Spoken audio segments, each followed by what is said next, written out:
আসসালামু আলাইকুম। স্বদেশ আইতে আপনাদের সবাইকে স্বাগত। বিগত কিছুদিন চ্যানেলে নিয়মিত চ্যানেলে ভিডিও আপলোড করতে পারিনি শারীরিক কিছু অসুস্থতা এবং ব্যস্ততার কারণে, সেজন্য আমি ক্ষমা প্রার্থী। বর্তমানে যেই বিষয়টি সবচেয়ে আলোচনার বিষয় এবং সেই বিষয়টি নিয়ে সবচেয়ে বেশি আলোচনা চলছে, সেই বিষয়টি হচ্ছে ডক্টর মোহাম্মদ ইউনূসের 4 দিনের যুক্তরাজ্য সফর। এই যুক্তরাজ্য সফরে বেশ কিছু আলোচনার জন্ম দিয়েছেন ডক্টর মোহাম্মদ ইউনূস এবং তার সফরসঙ্গী এবং তার প্রেস সচিব শফিকুল ইসলাম। আসলে এই যুক্তরাজ্য সফরটাই ছিল কেমন যেন একটা ছলছাতুরির মতো। এই ছলছাতুরির আশ্রয় নেওয়া এবং নির্লজ্জতার পরিচয় দেওয়া, মিথ্যার আশ্রয় নেওয়া, তাকে আসলে মিথ্যাবাদী তো বলা যায় না। তিনি একজন বিশাল বড় মাপের মানুষ। আমি তাকে মিথ্যাবাদী বা মিথ্যাবাদী বলার মতো যোগ্যতাও আমার হয়নি। আমরা জানি যে তিনি শুধু এই ছলছাতুরি, মিথ্যার আশ্রয়, নির্লজ্জতার পরিচয় দেননি, তিনি বাংলাদেশের মানুষকে চরমভাবে অপমান করেছেন।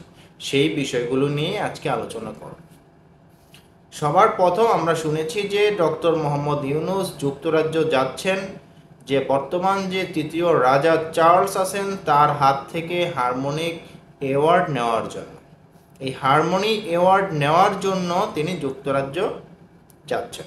কিন্তু আমরা ইতিমধ্যেই জানতে পারলাম তিনি নাকি যুক্তরাজ্যে গিয়েছেন যুক্তরাজ্যের প্রধানমন্ত্রী স্টারমার্কের সাথে দেখা করে বাংলাদেশ থেকে যেই টাকা যুক্তরাজ্যে পাচার হয়েছে সেই বিষয়গুলো নিয়ে আলোচনা করতে। এই যে একটা মিথ্যার আশ্রয় নেওয়া, মানে এই যে একটা দুরকম কথা বলা, একবার বললো এটার জন্য, পরের বার বললো ওইটার জন্য। আসলে তিনি যে হারমোনি অ্যাওয়ার্ড পাবেন সেটা যখন বললেন, বাংলাদেশের অনুসন্ধানিক সাংবাদিকরা এবং বিভিন্ন গণমাধ্যমে উঠে এলো যে হারমোনিক অ্যাওয়ার্ডের জন্য তাদের যে ওয়েবসাইট রয়েছে এবং তাদের যে সাইট রয়েছে সেখানে তার নাম নেই, সেই লিস্টে তার নাম নেই।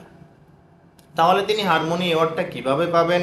রাজা চার্লস হয়তো তাকে বিশেষ ক্ষমতায়নে অ্যাওয়ার্ড দিতে পারেন, সেটা আসলে আজকেই বোঝা যাবে, যেহেতু তিনি আজকে রাজা চার্লসের সাথে দেখা করার কথা রয়েছে। তো সেটি আমরা দেখতে পাবো।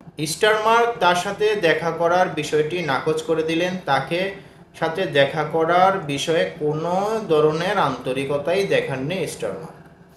শুধু এটাই নয়, একটি সফর যদি রাষ্ট্রীয় সফর হয় তাহলে সেই সফরে তাকে রাষ্ট্রীয় প্রটোকল দেওয়া হয়। এই ডক্টর মোহাম্মদ ইউনূসের যুক্তরাজ্য সফরে কোনো রাষ্ট্রীয় প্রটোকল দেওয়া হয়নি। আমরা দেখলাম যে তার ছবি তোলার জন্য তার সফর সঙ্গীদের দৌড়াদৌড়ি, প্রেস সচিব তার ছবি তোলার জন্য দৌড়াদৌড়ি করছে। বা কি যে সুন্দর দৃশ্য, অসাধারণ একটি দৃশ্য। এটি যে একটি রাষ্ট্রীয় সফর না, সেটি এই বিষয়গুলো দেখেই বোঝা যায়। এই রাষ্ট্রীয় সফর না, এটিকে রাষ্ট্রীয় সফর হিসেবে রূপ দিতেই যত নাটক, যত ছলছাতুরি, যত নির্লজ্জতা, যত মিথ্যার আশ্রয় নেওয়া, এই বিষয়গুলি আসলেই আমরা বাঙালি জাতি হিসেবে আমাদের জন্য খুবই লজ্জাজনক, আমাদের অনেক লজ্জা দেয়। দিন শেষে এগুলো আমাদেরকে অনেক ছোট করে। তার মতো একটি মানুষ যদি তার স্বার্থের জন্য আমাদের ছোট করেন, সেটা আসলে কতটা সমুচিত সেটা আপনারাই বিবেচনা করবেন। তার বিষয়টি নিয়ে আপনারাই বিবেচনা করবেন, সে কতটা বাংলাদেশের মানুষের সুনাম, বাংলাদেশের মানুষের মাথা উঁচু করছে নাকি বাংলাদেশের মানুষের মাথা নিচু করছে। তার মতো একটা ব্যক্তিত্ব তার সাথে যুক্তরাজ্যের প্রধানমন্ত্রীর দেখা করার বিষয়টিকে সম্পূর্ণভাবে এড়িয়ে গেলেন। যুক্তরাজ্যের প্রধানমন্ত্রী তাকে কোনো পাত্তাই দিলেন, সরাসরি ইগনোর করলেন। শুধু এটাই নয়, আমরা দেখলাম যে সে এয়ারবাসের একটি নির্বাহী অফিসারের সাথে সাক্ষাৎ করলেন। সেখানেও যদি দ্বিপাক্ষিক কোনো বৈঠক হতো তাহলে অবশ্যই দুদেশের রাষ্ট্রীয় পতাকা, দুদেশের পতাকা থাকতো, কিন্তু সেখানে শুধু আমরা বাংলাদেশের পতাকা দেখলাম। শুধু এটাই নয়, যুক্তরাজ্যের পার্লামেন্টের একজন সদস্য তার সাথে দেখা করেছেন, সেখানেও যুক্তরাজ্যের পতাকা ছিল না, শুধু বাংলাদেশের পতাকা ছিল। এ থেকেই বোঝা যায় সফরটি কোনো রাষ্ট্রীয় সফর না।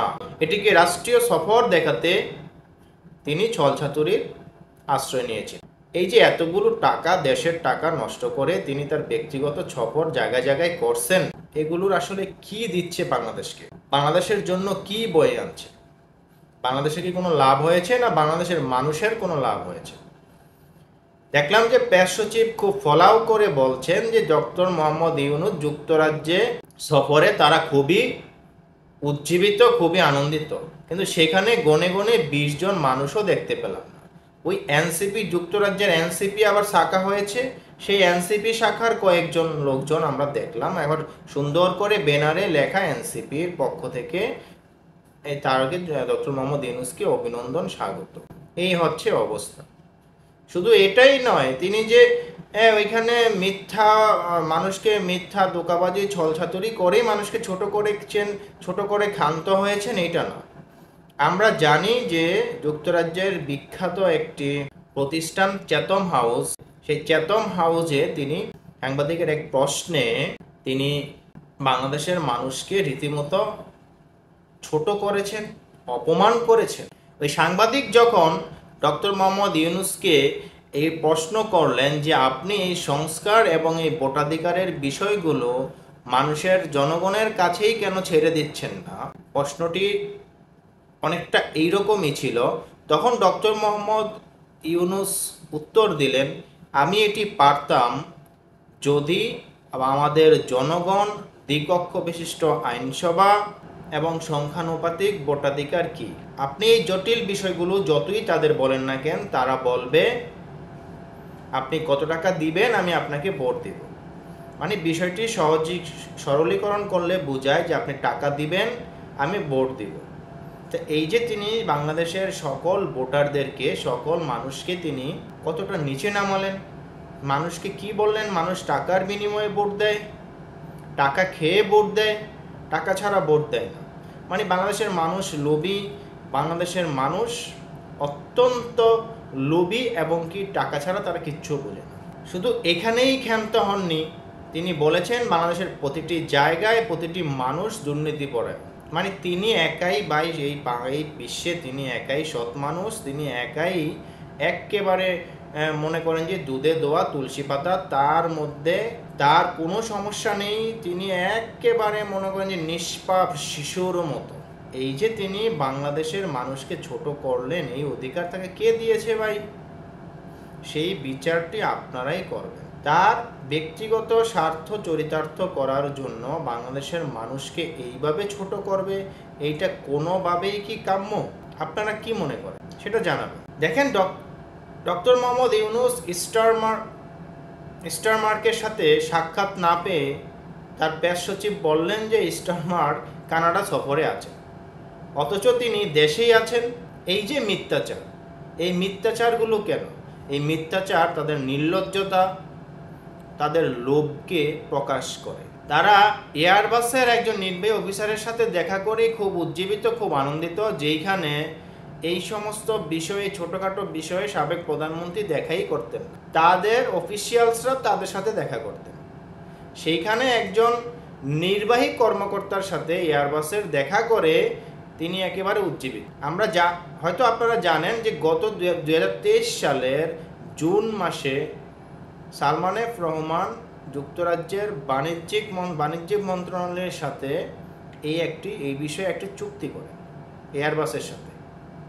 তো সেই পুরানো জিনিসগুলো নতুন করে দেখাইয়ে মানে তারা ক্রেডিট নিতে চাচ্ছে, এইটা তাদের একটি চরম নির্লজ্জতার বৈশিষ্ট্য প্রকাশ পায়। এই বিষয়গুলো আপনারা বিবেচনা করবেন। তো এই যে তাদের মিথ্যা বলা, তাদের নির্লজ্জতার পরিচয় দেওয়া, এই বিষয়গুলোকে আপনারা কিভাবে দেখেন? তারা আসলে দেশের জন্য কি করতে পারছে?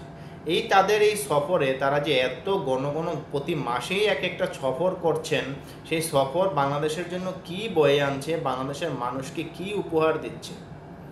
বাংলাদেশের মানুষের কোনো লাভ হয়েছে? বাংলাদেশে বেকারত্ব কমেছে? বাংলাদেশের রিজার্ভ ভরপুর বেড়েছে, বাংলাদেশের মানুষের জীবনযাত্রার মান উন্নয়ন হয়েছে? কিছুই তো হয়নি। আমরা দেখতে পাচ্ছি দিন দিন বিভিন্ন দেশে বাংলাদেশি মানুষের ভিসা বন্ধ করে দেওয়া হচ্ছে, অথচ তারা বলে বেড়াচ্ছেন তারা এই করছেন সেই করছেন। মানে বিষয়টা এরকম হয়, খেলোয়াড় ভালো, খেলেও ভালো, মাঠে গেলে বল পায়। ইউনূস সাহেবের অবস্থা বর্তমানে সেরকম। ধন্যবাদ সবাইকে।